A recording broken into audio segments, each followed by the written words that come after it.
Welcome to our open line on DoDDS. How does a DoDDS education measure up with stateside high schools?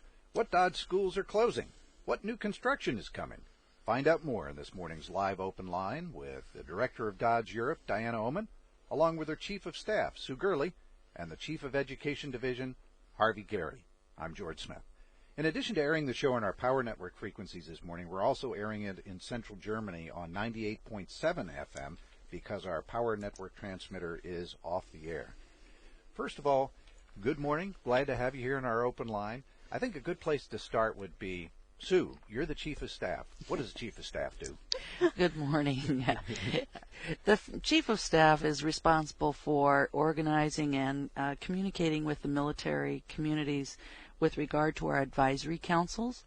We have a very strong advisory council that starts at the school level. The school advisory council meets and makes recommendations to the district advisory council that then gets forwards issues to the area advisory council. In addition to that, we meet with the military and do the command component advisory councils, which lead to higher level councils ending in the dependent education council. So that's one of the areas that I'm responsible for, is working with Ms. Ohman on ensuring that issues get forwarded to from the military and from our parents and schools to higher level organizations. I also work the non-DoD schools program, which is a program that provides educational opportunities for our students that are in all areas of our responsibility across Europe and Africa, where we do not have a DoD school. And we have people in our office that do administrative and educational support for those students that might be attached to embassies or other sites across Europe and Africa. So that's primarily what I do. Good. Well, that sounds like an awful lot. And for you, Harvey, as the Chief of Education Division, what does that involve? Well, thanks, George. We work very closely with our superintendents and principals to ensure that the schools and the teachers all have the types of resources that they need for instruction. And we also have a staff of about 35 people who are specialists in each of the different subject areas, student support areas, and who work very hard to do the research necessary to ensure that our schools are equipped with not just the resources, but with the professional development that our teachers may need to stay abreast of current developments in American education. So we've got a pretty broad range of responsibilities, and we spend a lot of time looking at what's going on with the data that's available to us from testing and other sources. Diana, one of the big things that's going on right now, of course, is spring registration. Why is it important for students and parents to register early? Well, thanks, George. It is very important for several reasons. One of the reasons is that all of the resources we receive, meaning teacher slots and allocations of personnel, as well as our budget, is based on how many students we have. And so it's very important to us that we get those students registered so that we can begin to think about what's going to happen for this coming school year and how's the budget going to look and how many teacher slots will we have. The other reason that it's really important is so that we have resources where we need them. If the military services are shifting their population from one site to another, and in our transformation process that certainly has happened many times, we want to ensure that we have teachers and resources in the proper schools. So we need to follow what those transformation changes are so that we are sure that when next fall school starts again, we have all the right things in the right places. And we can't do that unless we know where the students are, and that means registration. And is it possible for students to and parents go online to register, or how can they speed up the process a bit? That is a great way to speed up the process. As a matter of fact, yes, we do have a online registration that's very easy. We have some forms that you fill out online. You can do it at your home or wherever, in the library or community center. And then they will fly to a central location. And then when you walk into a school and say you're here to sign the documents, that school can download them from the place in the sky, and they will download the form. You can sign the form, and your child is then registered. Well, we have 3 experts from DoDDS that are here to talk to you about whatever you would like to ask. And I think that's the best part of the show, is that you get to ask the experts your question. If you'd like to call, all you have to do is call DSN 389-4595. That's DSN 389-4595. Civilian number is 0621-46095-595. Or you may email us. That address is openline, one word, at afne.army.mil. And we do have one person who has already emailed us a question. And this question comes from C. Norman. His question is, I was wondering, why does it cost so much for pay students, space available that is, to attend DoDDS schools? And what's the answer for that one? The answer is that at headquarters in the Washington, D.C. area, they add up the costs of doing business in our schools worldwide. We not only have schools here in Europe, but we have schools in the Pacific, and we also have schools in the States. And when they add up all of that and divide by whatever the formula is and figure it all out, that's the number that they use for tuition, and it varies by high school, middle school, and elementary. And the process, the formula for doing this is in rules and regs and statutes, and it's not we just choose to do it this way. There's statutory reasons why we have to do it that way. His second part of his question is, how are the tuition scales determined? And you really explained that part there based on the formula you just described. So once again, if you would like to give us a question, open line, one word, at afne.army.mil or DSN 389-4595. One thing that we touched on before we started the show was immunizations, shots.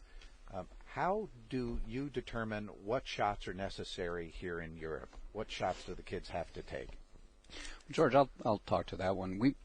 We've looked at this several times over the last 4 years, and in fact try about every 12 to 18 months to validate the immunization requirements that we have for our school enrollment. And we do that by referencing the Center for Disease Control Advisory Council on Immunization Practices recommendations. And then we ask the Army Epidemiology Command to review those and to ensure that what we're asking for is reasonable, is supportable, and is in line with what is required by DoD guidance as well. So our immunizations are very similar to those required in the United States, and because of the unique communities that we work in, we've considered adding a few additional ones to ensure that our children are well protected and that we're supporting the services requirements for early childhood immunizations as well. Do the immunizations vary from country to country, like, say, a DoDDS school in Belgium versus Italy versus Germany versus some other location you serve? Well, we have a very standard set of immunizations, and if people want to know what those are, they can reference our website or they can speak with a school nurse.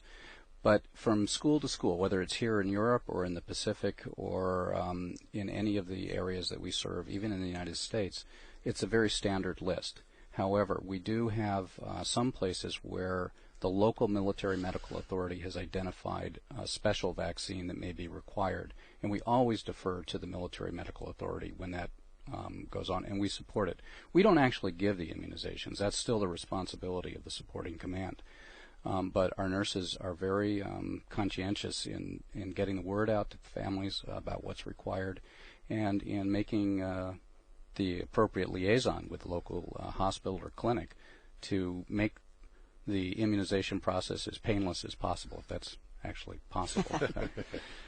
Well, what if a parent says they don't want their child to have immunization X? What do you do with that?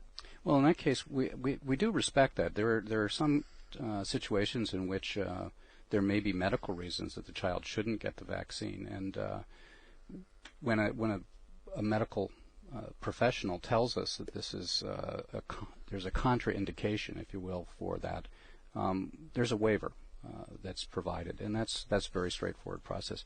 There are some times when families have religious reasons for not having the immunization, and that's respected as well. And really, all that needs to be done is that the family needs to make the nurse and the principal aware that that is their preference, and a waiver is permitted in that case as well. When students register for school before they start the year, do you check like a shot record to see they have all the shots they're supposed to have before they start school?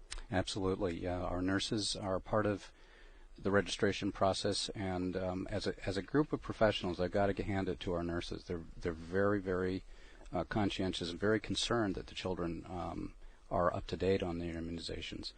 And we do have a requirement that the child must have all immunizations completed prior to actual enrollment. We do give about a 10-day grace period, and if there are problems with availability of the immunization or the medicine that's required, that's something that can be coordinated with the local clinic. And we try to understand that. We know that there are some supply problems on occasion, but really we do want to make sure that our schools are safe places and that the children are protected, and that's why we have those requirements in place. It sounds to me like you've got a kind of a delicate balance there, the rights of the parent, the rights of the child, versus the rights of the other children and the other parents that have children. And so it sounds like you've got it all very clearly outlined there as far as when they must get shots, and if there are reasons why they shouldn't have a shot, you've explained that. Let's go on to another subject, but before I do, I want to mention our open line call-in numbers, and it's DSN 389-4595 and civilian 0621-46095-595. Email, that's possible too, one word, openline@afne.army.mil. The military in Europe is going through a big transition, and there's a lot of things that are changing in DoDDS to match the transition and the transformation. In particular, what school systems changes are we going to expect in the next few years? What schools are going to be closing? George, this is the 5th or 6th year in a row that we have worked with our military partners in the whole transformation process. And this year we will be closing 8 more schools, so next fall we'll be down to 82 schools. And in the Heidelberg district, the Hanau community is closing down, as is Darmstadt and Dexheim, so those schools will be closing. But the Stuttgart schools will become a part of that district, so those 4 schools will become part of the Heidelberg district. In Bavaria, the Würzburg schools are closing, but we are opening 2 brand new beautiful schools, Netzeberg Middle School and Netzeberg Elementary School. And anybody who lives in that neck of the woods, if you haven't seen those schools, oh my, you need to just take a little drive down that road and witness what is being built there. They are just unbelievably beautiful schools. Can hardly wait to move into them. Where's Netzeberg exactly? Netzeberg is in the Grafenwehr area. The Army is building a housing community, and in that community, the schools, the CDC, and I believe the chapel will be located as well. So that's what's going on over in Bavaria. They will lose then the Stuttgart schools. In Kaiserslautern, we're closing 1 school. That would be Neubrücke. In Isles, we are consolidating Aft North Elementary and High School. And in the Mediterranean district, we will be closing Gaeta, a small school north of Naples, and consolidating Aviano Middle School and High School. So that's what's going on this summer, so that next fall when we come back to school, it will look a little different. Well, we just got a question in from someone who is related to what we were just talking about, transformation and closures. And this is from Matt Bush from Darmstadt. And he says, how does DoDDS handle the base closure and realignment process with respect to staff and employees? Well, that's a very good question. We know, and we work with the Army way ahead of time. We knew, for a year and a half or 2 years that this was eventually going to happen. And then when the public word goes out and the German government is notified and all the proper authorities are notified, then we begin to work on where will any youngsters who have, because of their family situation, remain in that setting, where will they attend school and tend to the bus route so that those students can, it happens in Darmstadt area, those youngsters will come to Wiesbaden. And then we begin the whole process of rearranging where teachers will work. Those teachers, we use the word accessed. Those teachers are accessed, and they are first in line then for any vacancies that are available anywhere in the district. And if they don't match with one of the vacancies in the local district, they can be a part of the teacher transfer program, which means that they have the right to choose other districts and even other areas. They could be transferred over to a school in the Pacific area. So then we have a whole process whereby we try to distribute the materials, computers and desks and chairs and all those kinds of things to schools that need them. Obviously, if we're opening 2 new schools over near Grafenwehr, the Netzeburg schools, some of those supplies will be headed that direction.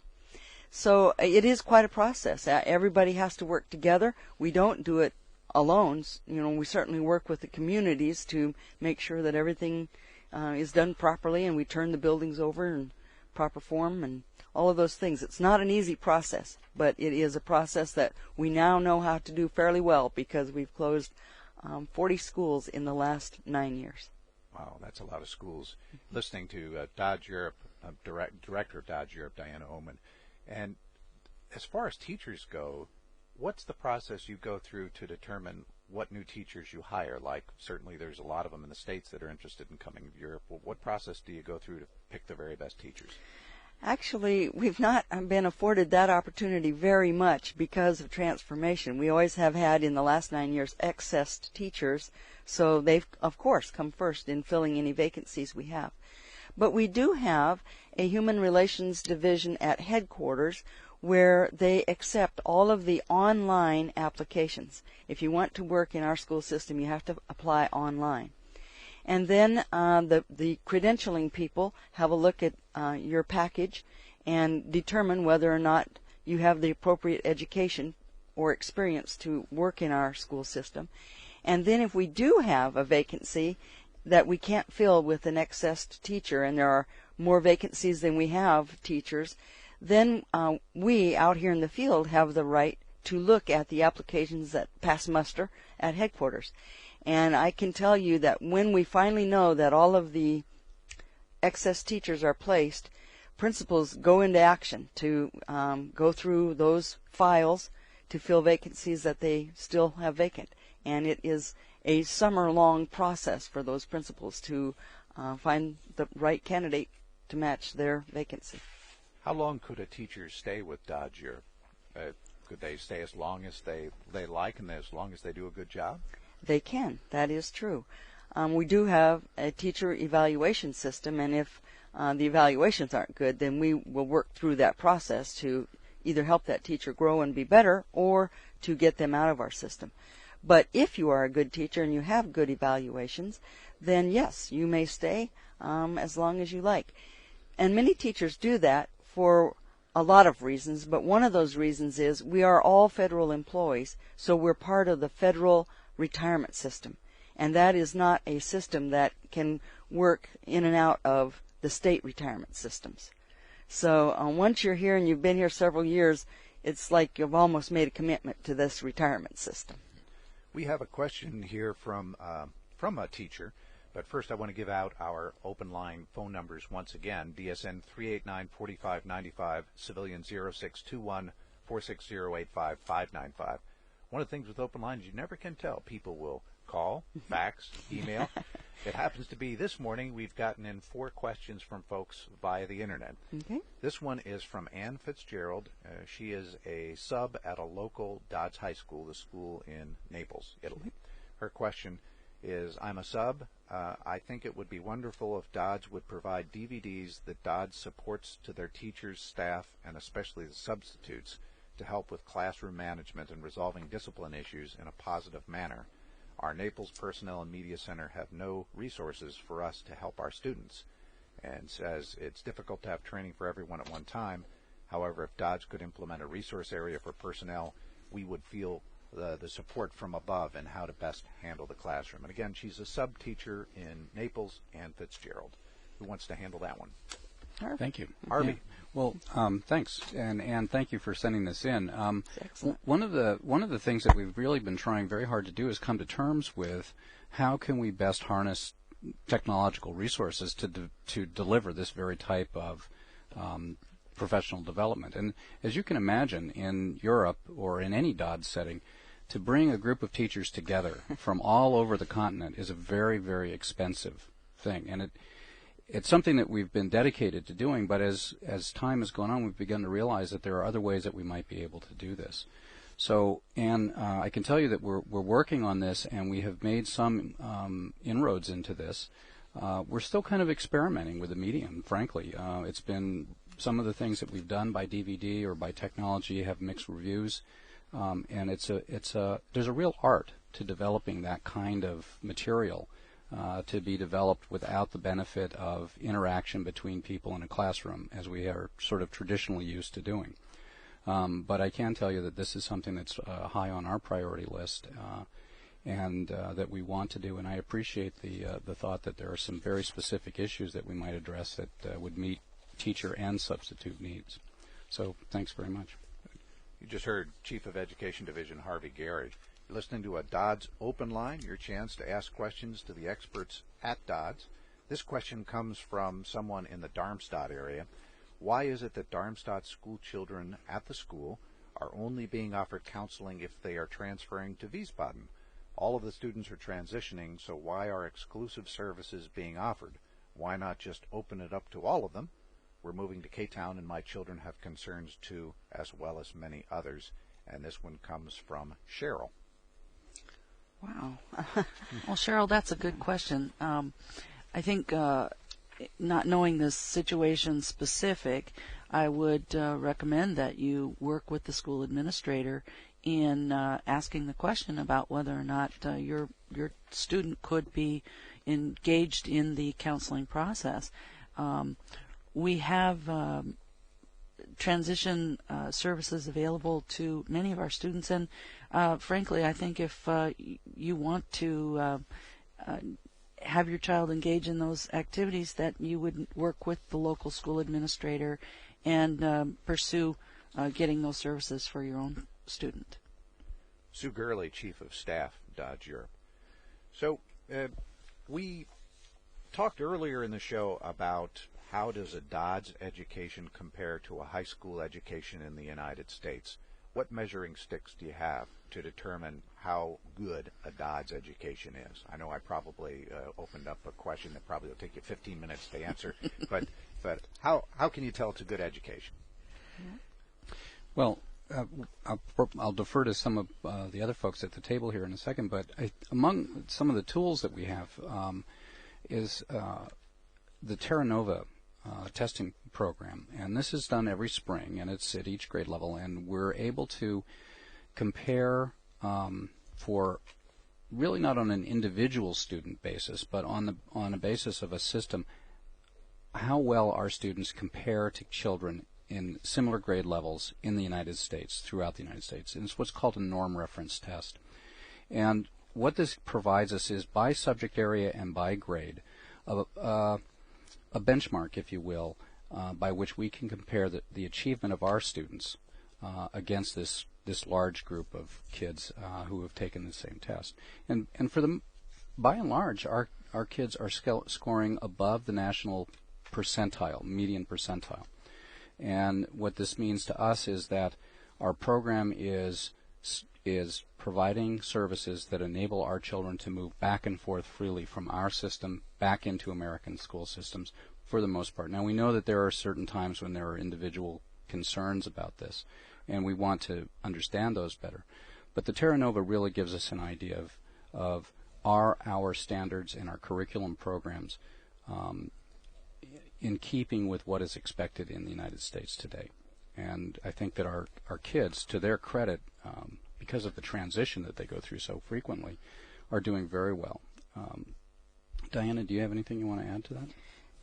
Another thing that I note, not only do we score well on the test, but we offer many of the things that you would expect any American school to offer. I mean, our schools have special education service, gifted and talented services. We have counseling available. In a lot of cases, we have what we call extra duty. That means in a school, if you want to have a math club after school, or you want to do a cooking club for a semester, something like that in the elementary schools, in the high schools, we have all of the activities that you would expect in a normal American high school. And we offer music and sports and drama, foreign languages. It's very similar. We are very comparable to schools in the United States.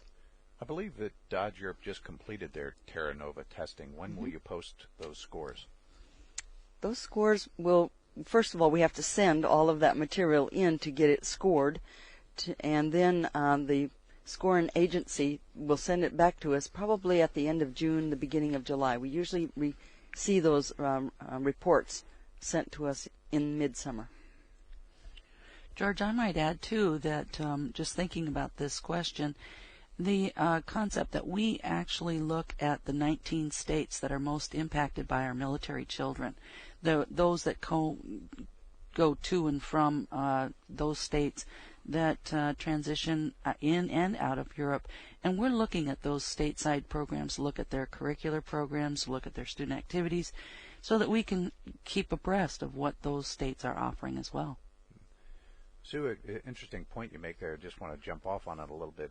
I would think that DoDDS Europe is sort of experts in dealing with transitioning students or people that are just here for a little bit of time. They're here for a year, they're here for 2 years, and they leave. Well, right. I would think many high schools in the United States, they're used to having kids that are there forever. Right. So what kind of skills does DoDDS have that enables you to deal with, well, honestly, so temporary students? Right.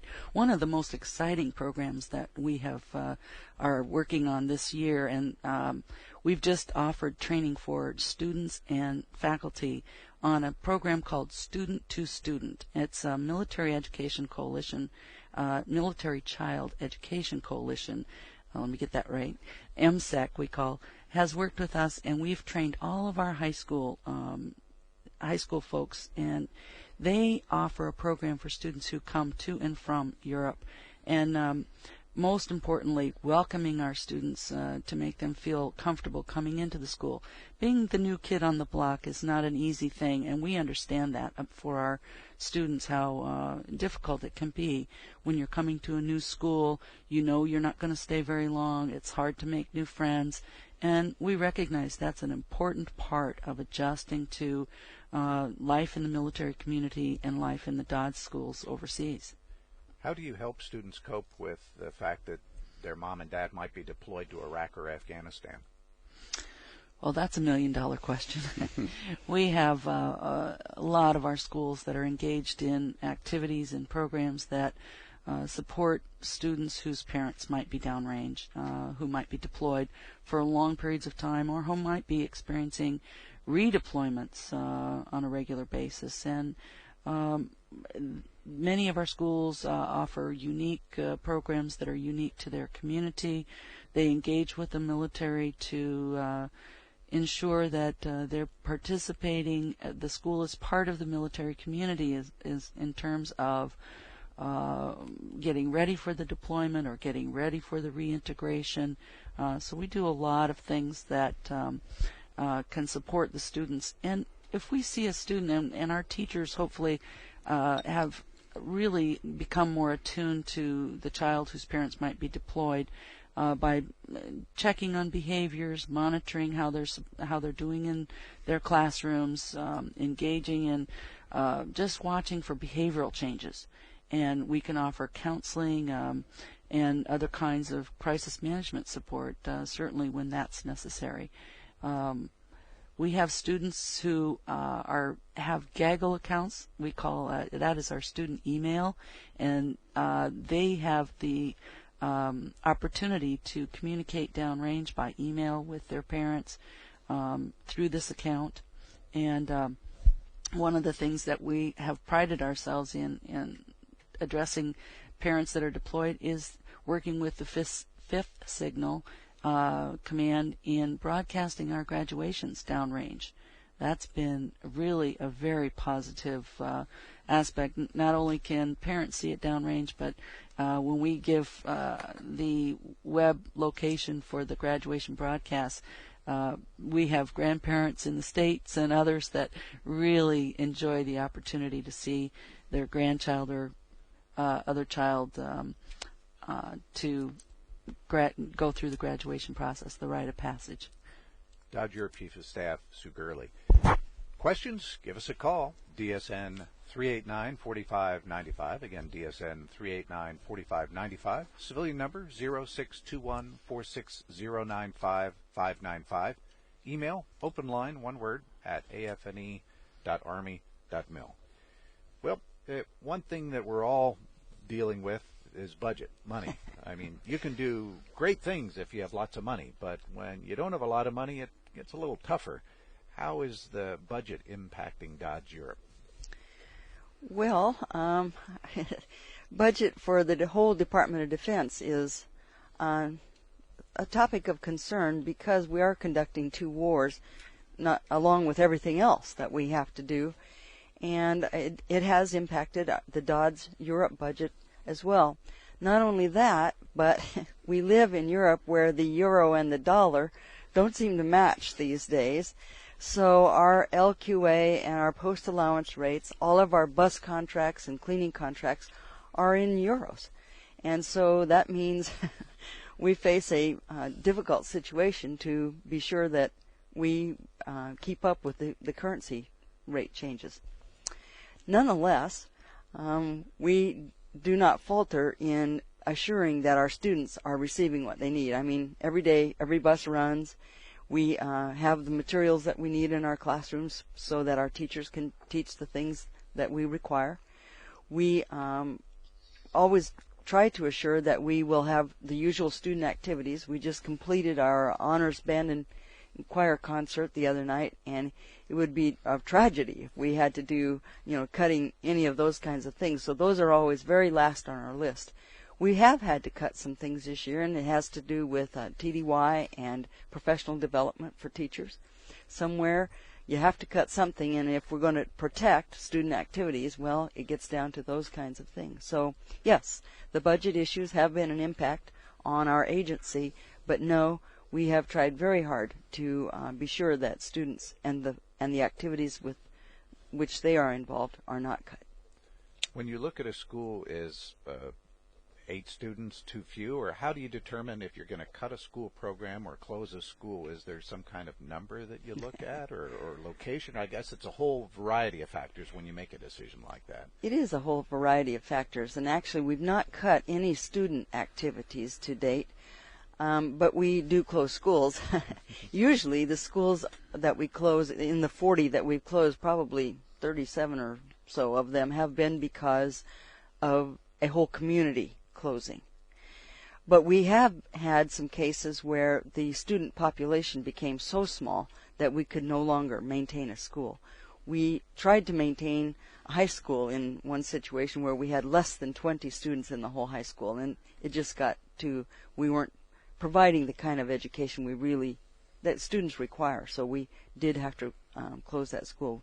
There's been a couple of other reasons why we closed schools, security issues where we couldn't secure the building any longer, those kinds of things, and very small numbers of kids.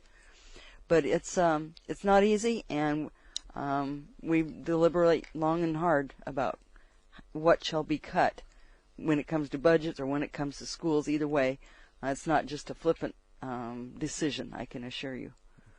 What kind of student-to-teacher ratio do you strive for in DoDDS Europe? Is there a magic number, or does that, again, vary according to location and situation? There is actually a formula, and the formula is based on total student population. So we don't go by this elementary school and that middle school, how many students are in each of those classes. We go by, here's the total number of students in elementary schools, and you divide that, and there's a formula. And for grades 1, 2, and 3, the formula says in the neighborhood of 18 students per teacher is about right. For kindergarten and grades 4, 5, and 6, that number is about 24. For upper grades, the number can get up to 26 and 27. So yes, there is a formula, and that formula is how headquarters disperses to us the number of teaching slots that we will get in any given school. So yes. So that goes back to what we were saying earlier in the show about the importance of spring registration, early registration, because really if they register early and give you as much information as possible, you can get more teachers, better programs, and honestly do some planning ahead. Honestly do some planning ahead, yes. You're listening to an open line show on DoDDS Europe. We're going to be taking a break shortly. Our station's down the line. If you'd like to give us a call, it's DSN 389-4595, civilian 0621-460-95595. Our guests in the studio today, DoDDS Europe Director Diana Ohman, Chief of Staff Sue Gurley, and the Chief of Education Division Harvey Garrett. We'll be back right after this.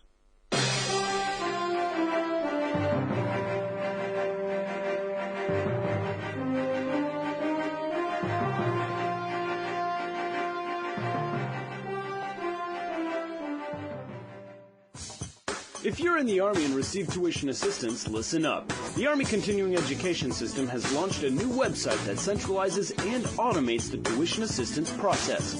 Soldiers can now log on to www.goarmyed.com to request tuition assistance for classes. You must register on the Go Army Ed portal to receive tuition assistance, so do it as soon as possible to take advantage of this education opportunity. www.goarmyed.com.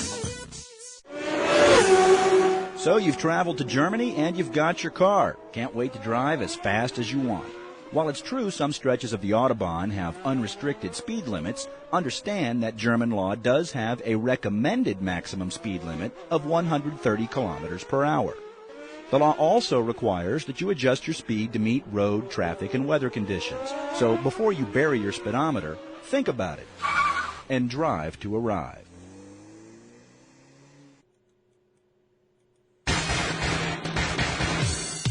At 6 in the morning, you've probably been out of it for hours, what with sleep and all.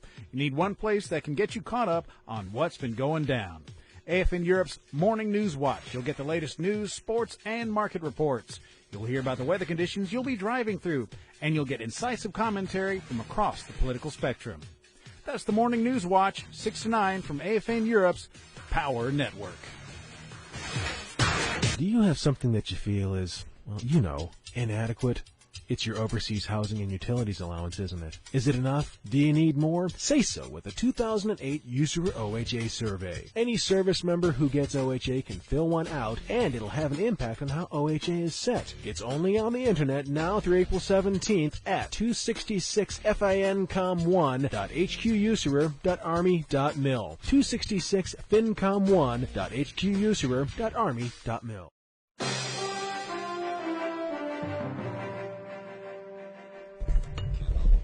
Welcome. We're back with Open Line, and we are taking your questions. DoDDS Europe, Director of DoDDS Europe, Diana Ohman here, along with her Chief of Staff, Sue Gurley, and the Chief of the Education Division, Harvey Garrett.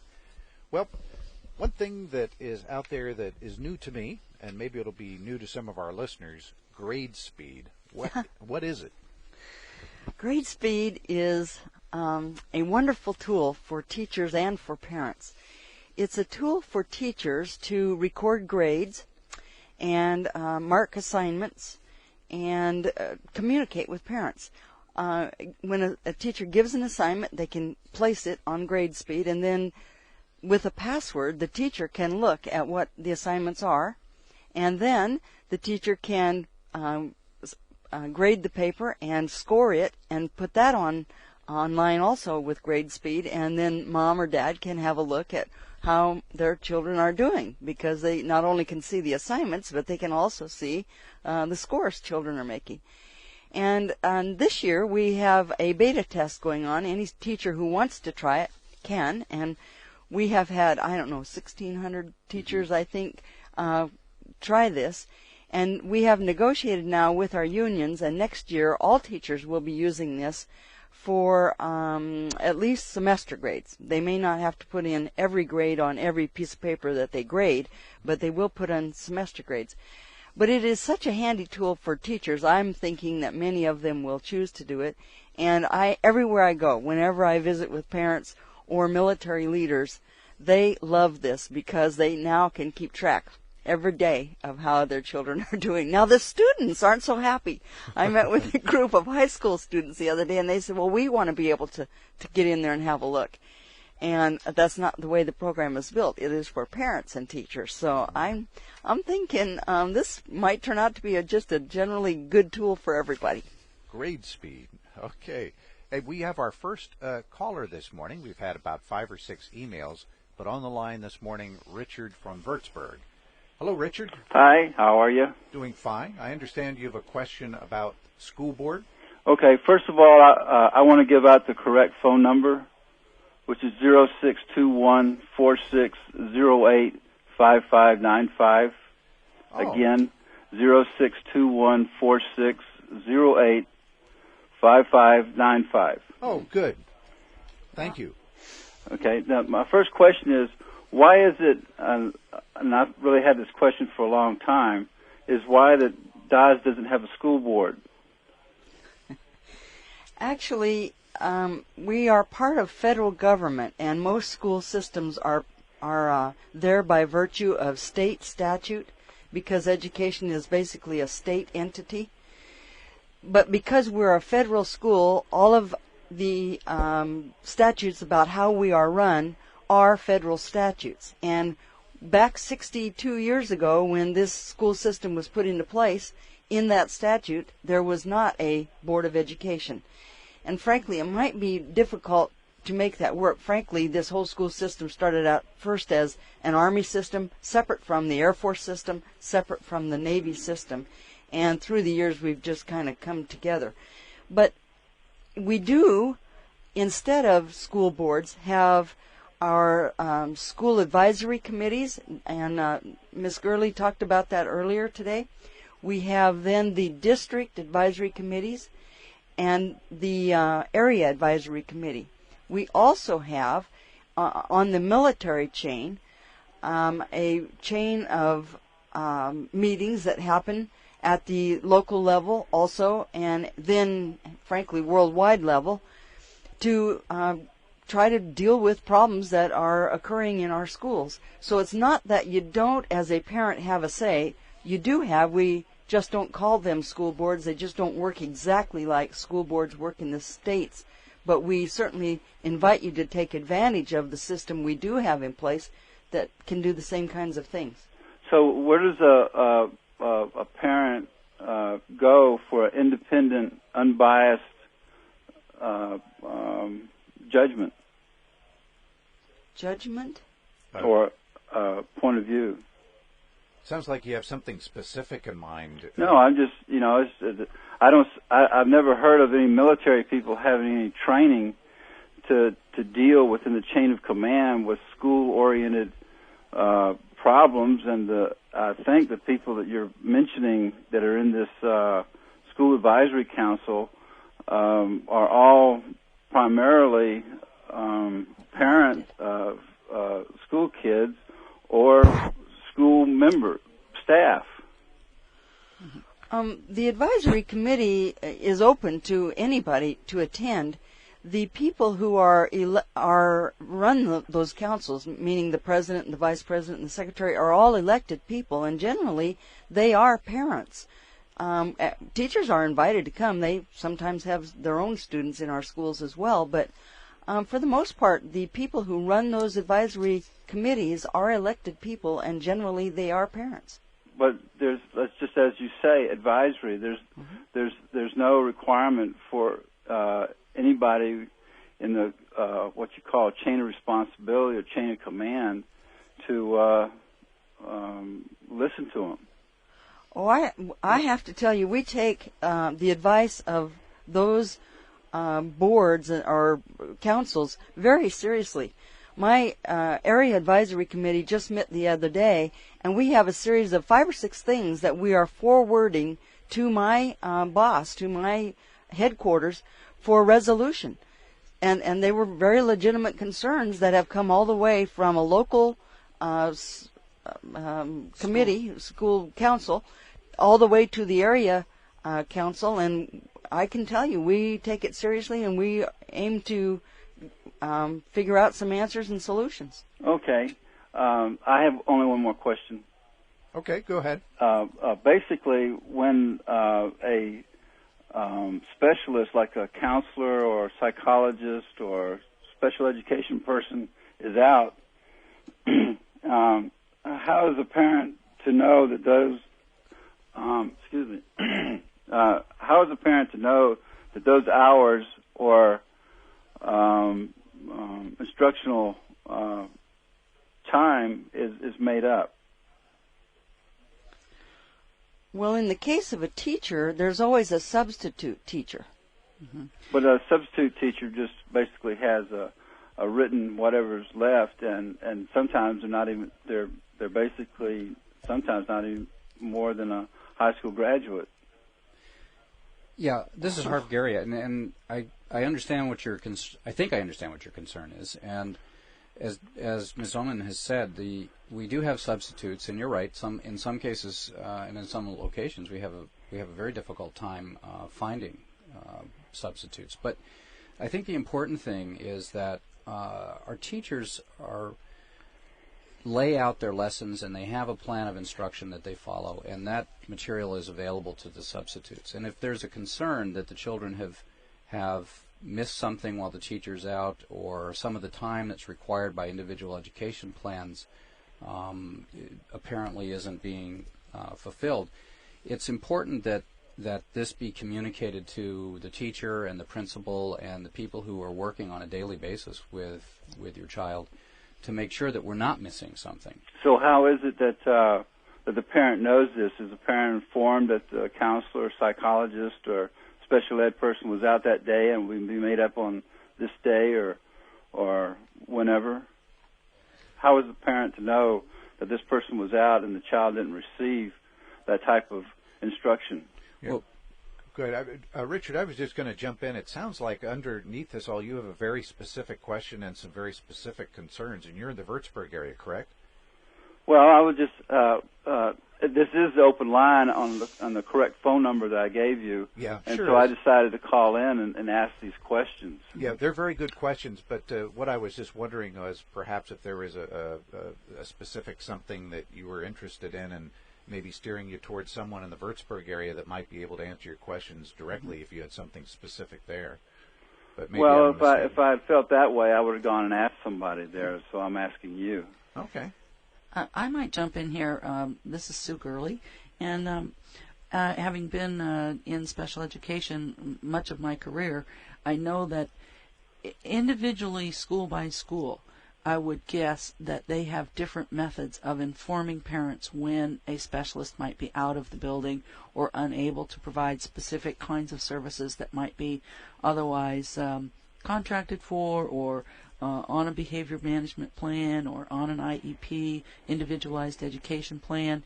And perhaps when the individual provider, service provider, is out, they keep track of when they're seeing students, and most often keep data on the progress of the student. And when it comes time to do reports to parents on the progress of the student, they frequently report attendance and the times that they've been working with the student. Now, if that's not happening in a certain place, then the recommendation I would have is that the individual parent go to the school and talk with the teachers and the principal about an expectation that you'd like to be informed of. Yeah, but what I'm getting at is how does the parent know that this person is out unless they call every day? I think you can request that when that person is out, that you be notified. That's good. That's a good point. Yeah, Mm-hmm. I'm not sure that we would say to the general student body, or to send out an email to every parent that says, Mr. Smith, the psychologist, is out today. But for a parent who's particularly interested, I would think we could oblige that quickly and easily. We could shoot you an email if we know that you want to know when that person is not there. Okay. Yeah. Does that answer your question, Richard? That's pretty good. Good. Okay, and if you have any further add-on questions, please give us a call. and we'll hook you up. But I really appreciate you giving us a call and asking the questions. Yeah, on the cursor at the bottom of the TV screen is given the right number to call. And you just gave the right number, and I appreciate that. You're welcome. Thank you very much. Bye. Okay. If you're calling from a civilian phone, it's 06214-6085-595. And we have just about 5 minutes left in the show. We touched on something there with Richard that just want to make sure that we get it out. So how do parents go about resolving problems that they may have with the school? I mean, what should they do? Where should they start? As in the military, the best way to resolve issues is with the person with whom you're having them, which means probably you're going to want to make an appointment with your teacher and bring to the teacher's attention whatever issues or problems that you're having. And if you feel like you need some help with that, it certainly is within everybody's right to request that the principal become involved, or that you bring in whichever support service you need. If you need the counselor to be there as well, or you need whoever you need to be in the meeting, is all you need to do is request it. But starting at the school level is always the best way to get things resolved. Now, if you feel like you didn't get your problem solved or a resolution, then of course you can contact the district superintendent. We have 5 superintendents in Europe right now, and they certainly are willing to step in and give a hand to helping people fix their issues. And if that's not satisfactory, certainly my office works on issues every day from different people in different communities, and we're happy to help also resolve questions. And as far as parents getting directly involved in the process, I mean, what can a parent do to be involved in the school process on a routine basis so they don't get surprised? What can they do?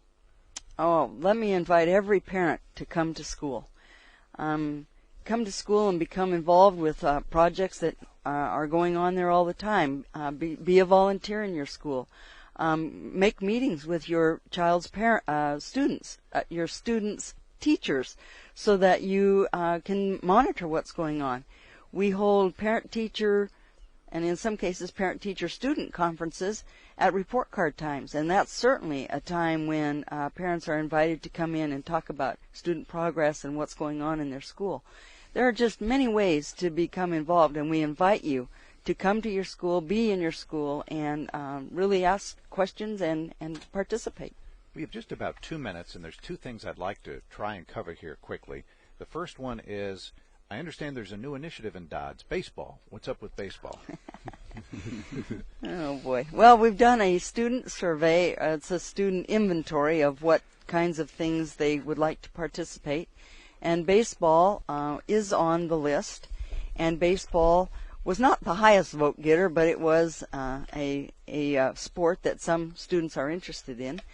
And we may do a trial run next year, but that all depends on an MOU with our military leaders to assure that we have their support in finding and using the fields and the medical kinds of things that are always issues with sport activities. It depends on finding the money.